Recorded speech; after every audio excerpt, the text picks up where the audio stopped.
Assalamu alaikum everyone. G.I.F.T is here at the Bosnian Mosque raising much needed funds for Palestine. We want to say a big thank you to Roots TV. We want to say thank you to Layla for hosting the event, the Palestinian Society for coming and joining us, and Sheik Faizel for hosting the auction. Jazakallah, and everybody else that has donated the cakes and everything. We are so grateful. Thank you so much. Jazakallah.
Brothers and sisters overseas.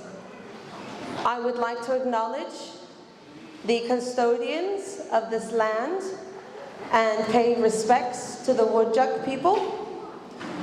I also would like to thank everyone who has attended tonight for their participation of being here, for all of the people who have donated and helped to make this evening a success.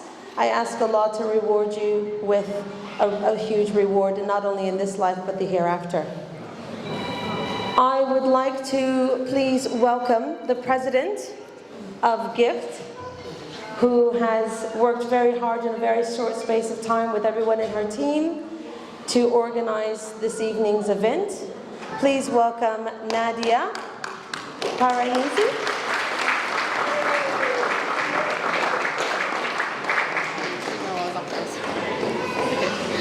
So dinner is on its way, so we're not far off. So I'm just going to read a script that I've written. So Assalamu alaikum everyone. Can you hear me okay? Is that better? Okay. Assalamu alaikum everyone. Welcome to G.I.F.T fundraising dinner for Palestine. I welcome our special guests who have taken the time to join us and support us in tonight's event. The latest Palestinian... I said I wasn't going to cry.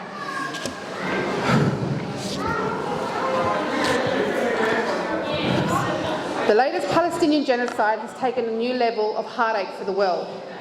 The current number of deaths is sitting at 243.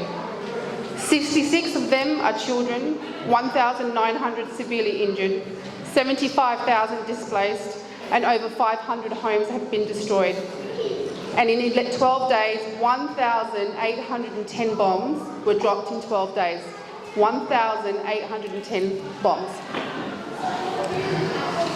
Whilst what we have seen has triggered a global movement, let me tell you right now, this occupational force has been happening since 1948. This 15th of May that has passed has marked 73 years of displacement for the Palestinians. The situation is critical. Daily I'm sent videos from the team on the ground that I simply just cannot share on social media. The images haunt me, especially when I see the helpless children raise their hands and ask Allah to protect them, most of them under the age of 10. The injuries are horrific. When I hear the cries of the young, I swear it's like a knife hits my chest. They have nothing left, they have no ID, and most of the older generation have no idea when they were even born, as all legal documents were destroyed by the occupation. Hospitals are being bombed, schools are being bombed. 97% of the water in Gaza is not fit for human consumption. This is a direct tactic of ethnic cleansing of the Palestinians. Everyday power is switched off, the water dams are restricted, but this has been happening for years. Whilst the world celebrated the ceasefire, I completely felt helpless. Does this mean now that the global movement of awareness is going to end? And does this mean everybody goes back to their normal daily living? Does this mean that the Palestinians go to the back of our mind? Of course I'm happy people are not being bombed, but I'm not happy that the ethnic cleansing will still continue. I have met many Palestinians during my travels for G.I.F.T, at refugee camps, and some who are residing overseas as refugees. Many fled, leaving behind families, trying to get citizenship in hopes that they could bring their family over. First of all, I would like to start by acknowledging the traditional custodians of the land that we're meeting on today, the Nunga people, and pay respect to their elders past, present, and emerging. I bear witness to the truth that sovereignty has never been ceded. I also would like to thank the organizers of this important emergency event for Palestine. So thank you. 1 week ago, in the early hours of Saturday morning, an Israeli missiles hit the Shati refugee camp, a home for 90,000 Palestinian refugees living in less than 1 square kilometers in the Gaza Strip.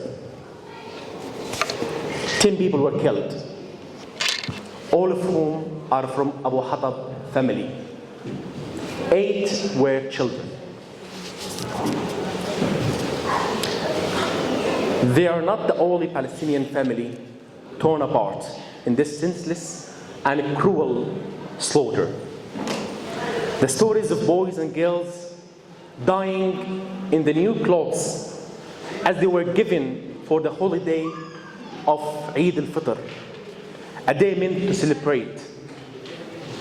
This has broken our heart. Learning how 11 of the children killed by the Israeli strikes were actually receiving mental health treatment before they were killed also broke our hearts.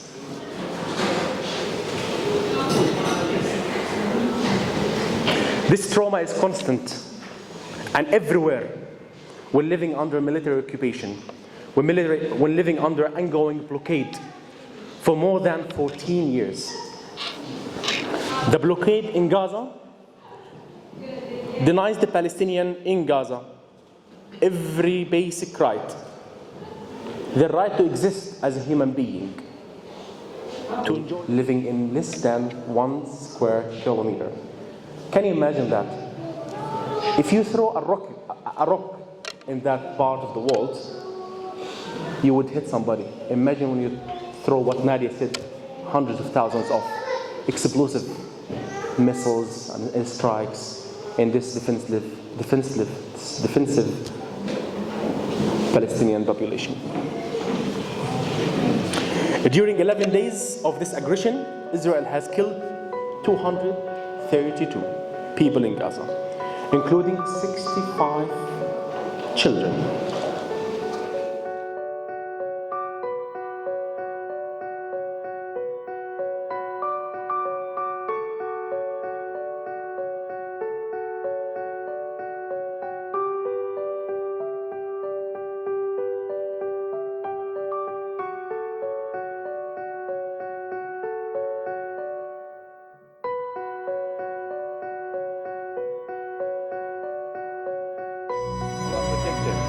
They went to the rally.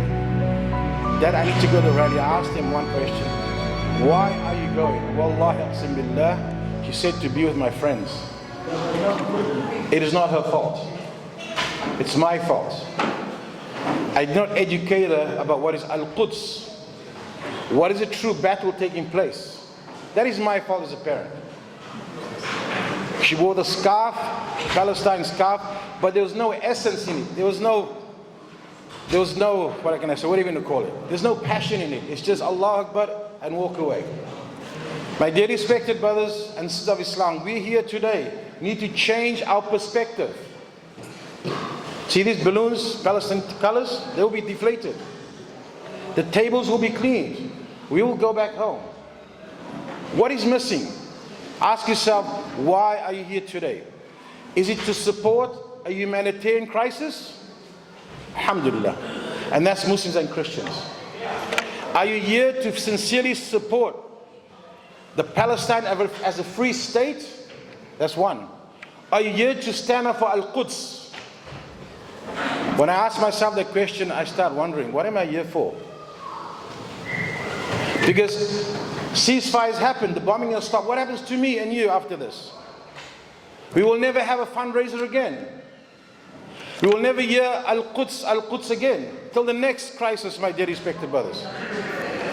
My request to you is to leave this place with a new mission. Is it to support people in Palestine based on humanitarian needs? Then you donate consistently, not just tonight. If you feel and believe that the Palestinians need to have their own land, then continually fight for it. If you feel that Al-Masjid al-Aqsa need to be taken from the Israeli government, then fight for that in a way that is reasonable.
ببركة هذا حدث عظيم وبحرمة من أرسلته برحمة للعالمين. واعف عنا يا كريم، واعف عنا يا رحيم، واغفر لنا ذنوبنا بفضلك وجودك وكرمك يا أكرم الأكرمين ويا أرحم الراحمين. اللهم اهدنا فيمن هديت وعافنا فيمن عافيت وتولنا فيمن توليت وقنا واصرف عنا شر ما قضيت. اللهم اغفر للمؤمنين والمؤمنات، اللهم اغفر للمؤمنين والمؤمنات والمسلمين والمسلمات الأحياء منهم والأموات إنك سميع قريب مجيب دعوات يا أرحم الراحمين. اللهم انصر من نصر الدين واخذل من خذل المسلمين.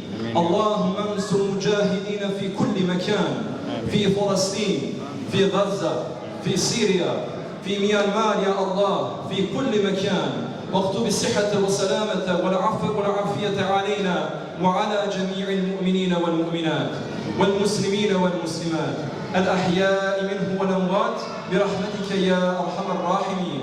ربنا لا تؤاخذنا إن نسينا أو أخطأنا، ربنا ولا تحمل علينا إصرا كما حملته على الذين من قبلنا، ربنا ولا تحملنا ما لا طاقة لنا به، واعف عنا واغفر لنا وارحمنا أنت مولانا فانصرنا على القوم الكافرين. سبحان ربك رب العزة عما يصفون وسلام على المرسلين والحمد لله رب العالمين.